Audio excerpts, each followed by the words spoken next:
All right, let's dive right in with a question that, really gets to the core of your rights as a citizen. What happens when the government is your boss and they just decide, nah, we're not going to pay you?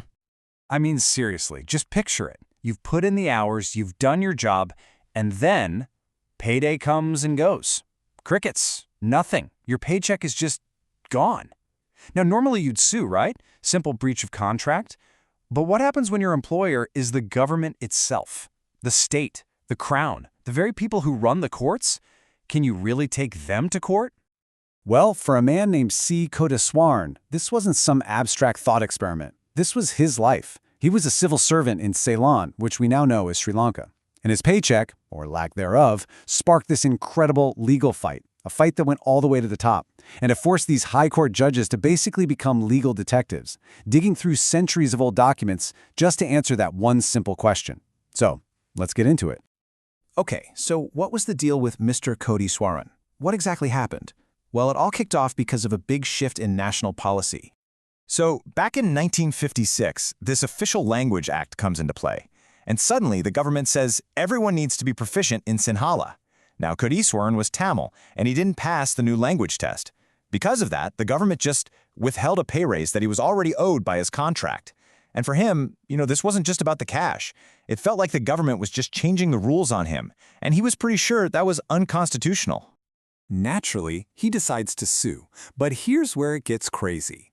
Before anyone could even start talking about whether the Language Act was fair, the government's lawyers just dropped a bomb. They said, hold on, he's a public servant. He works for the crown. He can't sue the crown for his salary, period. They basically argued the whole case should be tossed out before it even started. And you won't believe this, but the Supreme Court of Ceylon actually agreed with them. They threw the case out right at the start, in limine, as the lawyers say. So his whole challenge? Just gone, dead in the water.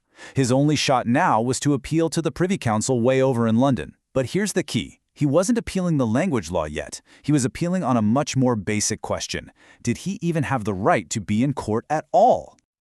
And this is where our story really becomes a kind of legal whodunit.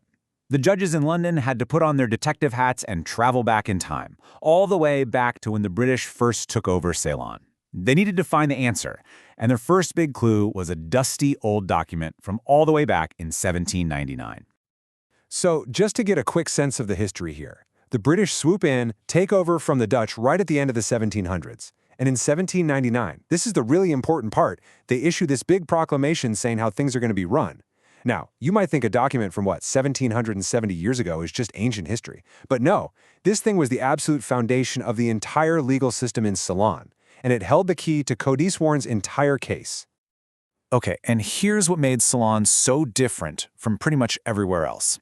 In most of their colonies, the British just rolled in and said, okay, you're using English common law now. But not in Ceylon. For whatever reason, they decided to keep the old system that was already there, this thing called Roman Dutch law. And that one little decision, well, it turned out to be a massive deal.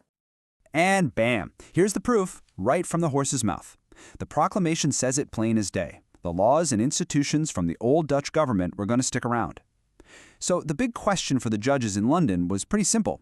Under that old Dutch system, could you sue the government if they didn't pay you? So our legal detectives didn't just pack up after finding that one clue. Nope, they kept digging. They started hunting for a paper trail, looking at court records from Ceylon itself to see how this issue had been handled over the next 100+ years. And what they found was just overwhelming. It was an open and shut case, really. The paper trail was crystal clear. I mean, as far back as 1863, courts in Ceylon just took it for granted that you could sue for your salary. 5 years later, in 1868, they said it out loud, explicitly. And by 1884, it was a settled matter. The right to sue was incorporated into the law of Ceylon. We're talking about a century of cases all saying the same thing. So this brings us to the real head-scratcher, the central mystery of this whole thing. If the law in Ceylon was so incredibly clear for over 100 years, how in the world did its own Supreme Court get it so completely, totally wrong in the 1960s? The answer? The court got sidetracked by a classic red herring. Instead of looking at their own history, their own unique Roman Dutch law, they looked somewhere else entirely. They based their entire ruling on a case from a different country with a totally different legal system. They looked to India, a country that used English common law. And this was the culprit right here. a case called Law's case. The court in Ceylon just kind of assumed that a ruling about an Indian public servant under English law should automatically apply to Kodeeswaran. That was the fatal flaw, the critical error, and now the Privy Council had to pick it all apart. So, the investigation goes even deeper. It's like peeling an onion. The Privy Council realized they couldn't just say Law's case didn't apply. They had to figure out why Law's case was wrong in the first place. What was the source of that mistake? I mean, where did this wacky idea even come from that the government doesn't have to pay you and you can't do anything about it? For 100 years before this whole mess, even in England, everyone pretty much agreed you could sue. The trail for this bad idea was actually pretty new, and it led to a very specific place.